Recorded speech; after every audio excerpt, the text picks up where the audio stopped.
En contacto con el ex viceministro del Interior, Ricardo Valdés. ¿Cómo está, señor ex viceministro? Bienvenido.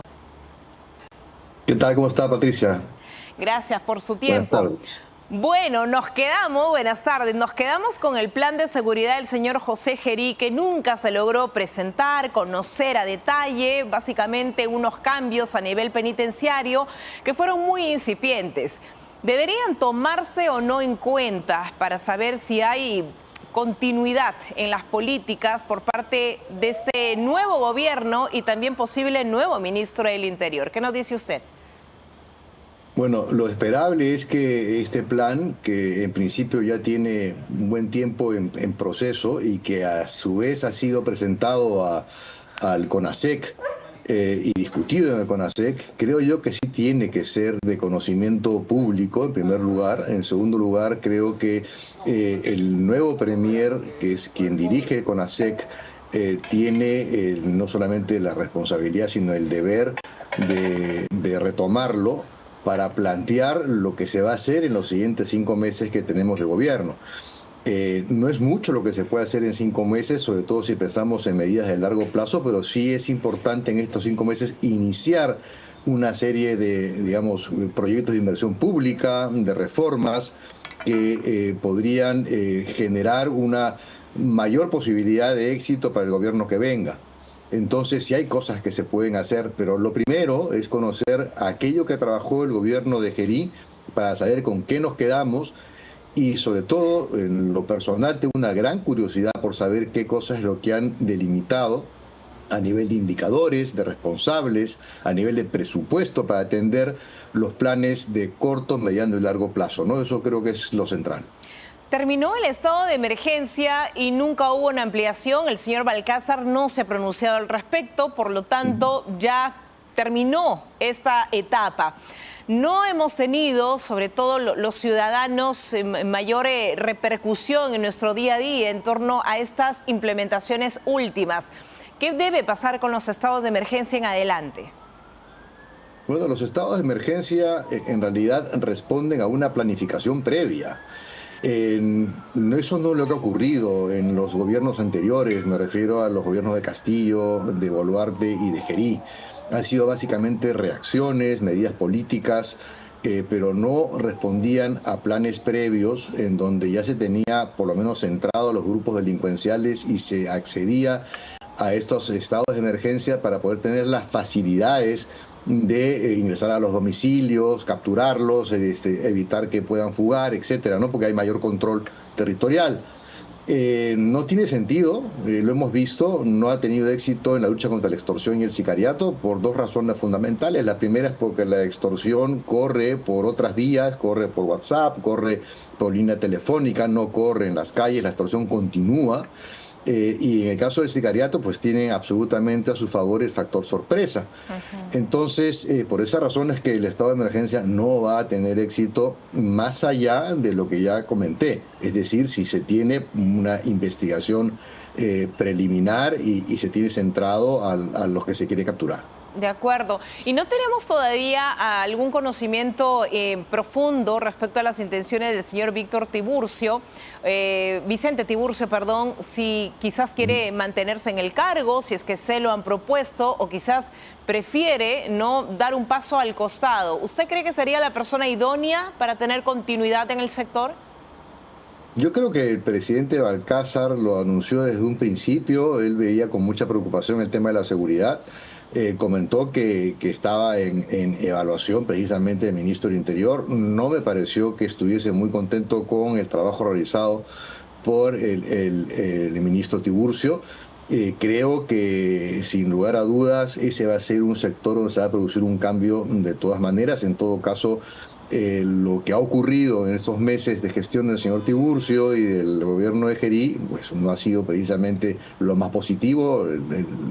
La criminalidad ha seguido creciendo y los asesinatos también. Entonces, me parece que va a ser un poco complejo que el ministro Tiburcio continúe en su cargo, ¿no? Y el comandante general de la policía haciendo hincapié también en este primer mensaje que Vladimir Cerrón le da directamente al presidente Balcázar. Le pide que retire al comandante general de la policía, Óscar Arriola. No sabemos todavía cuál va a ser el desenlace.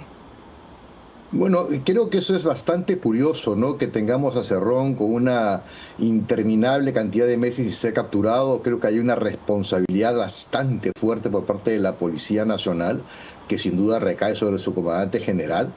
Esto es, yo diría que es casi incomprensible que una persona prófuga pueda dar declaraciones, pueda hasta marcar la agenda, pueda felicitar presidentes, pueda opinar de esa forma, siendo un prófugo de la justicia.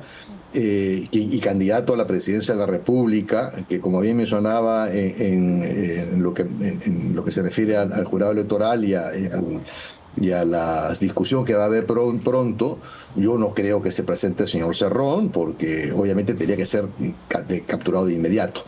Entonces, ahí sí es un tema que tendrá una decisión que tendrá que tomar el gobierno en su conjunto, no solamente el ministro del Interior, porque por otra parte también es verdad que en un proceso como el que encontramos, quizás no tiene mucho sentido cambiar al comandante general de la policía en estos momentos, en estos 5 meses. Creo que lo que toca es más bien gestionar lo que hay, pero sí exigirle resultados al corto plazo, pero al muy corto plazo al comandante general, y bajo ese compromiso que él vea si es que decide renunciar, que sería a mi modo de ver lo que tendría que hacer si es que no cumple con los indicadores que este gobierno le plantee. Yo creo que el ministro actual, en representación del gobierno de transición, debe ser el comandante general de la policía. Tienes los siguientes hitos, estos indicadores, te damos un par de meses para que los cumplas, de lo contrario agradeceríamos que presentes tu carta de renuncia. Y siempre hay cómo hacerlo, viceministro, usted que conoce el sector desde adentro, el ejecutivo desde adentro, porque hablamos también de gestión de recursos, hablamos de un trabajo de inteligencia, se demanda mucho la modernización y reestructuración de la policía. Sabemos que en 5 meses no se va a hacer, pero también hay topes a nivel de presupuesto, algunas cosas que no se han considerado y el presupuesto ya está establecido para este año. Por eso, ¿qué tantas metas reales se pueden realizar y ofrecer? Los presupuestos no están escritos en piedra. Creo que cuando hay emergencias, cuando hay problemas muy serios que afrontar, existe desde el Ministerio de Economía y Finanzas la posibilidad de intervenir en ese sentido. Por otra parte, también es cierto que hay mucho presupuesto que no se ha ejecutado hasta la fecha, sobre todo a nivel de inversiones y a nivel de adquisiciones de bienes y servicios. Lo que sí creo que es importante es revisar los gastos que se han ya realizado, establecer claramente cuáles son lo que hace falta y lo más urgente. A mi juicio hace mucha falta invertir en tecnología, invertir en una tecnología que permita trabajar inteligentemente, por ejemplo, el sistema de denuncias policiales, y de ahí obtener información relevante para afrontar la extorsión y el sicariato. Entonces ahí hay que plantear desde el gobierno, creo que eso es lo que le va a tocar al ministro del Interior o a la ministra del Interior, desarrollar un plan no de corto plazo, de plazo inmediato, en lo que se refiere a la revisión de las adquisiciones, a establecer qué es lo que se requiere adquirir.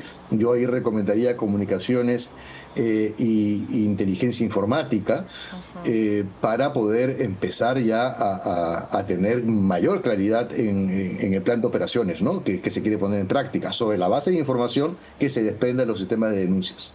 Muy bien, ex viceministro. Solamente quiero hacer un resumen a ver si lo capté bien en todos los aspectos. El plan GERI o el plan de seguridad por lo menos se debe presentar, hacer público para conocerlo. El ministro del Interior no debería permanecer, nos dice usted. El comandante general de la policía posiblemente por el tiempo sí. Estamos hablando... Y en observación, ¿no? En observación, por lo menos. No restablecer los estados de emergencia. Otra conclusión. No. Tampoco. Es correcto. El uso de los chalecos, las motos, que por ahora ya nadie fiscaliza, ese tipo de medidas, también dejarlas por lo menos en stand-by, fuera del criterio, fuera del alcance, no sé, del criterio institucional que ahora se tome. Mire, 2 personas en una moto solamente se puede aplicar, y esto que se aplica muy mal, por cierto, pero solamente se puede aplicar en estados de emergencia. En estos momentos no lo hay, no lo pueden aplicar. En otras palabras, Ya el día de hoy podrían estar circulando 2 personas en una moto, 2 personas adultas, porque solamente tiene sentido un estado de emergencia que no tenemos en estos momentos. De acuerdo, buen punto. Bueno, son medidas que, claro, se van diluyendo un poco en el tiempo, en la percepción, en la fiscalización, pero con mayor razón porque no hay estado de emergencia, no se ha restituido como tal. Vamos a ver qué se define finalmente. Gracias por su tiempo, señor Ricardo Vallet, muy Con amable. todo gusto.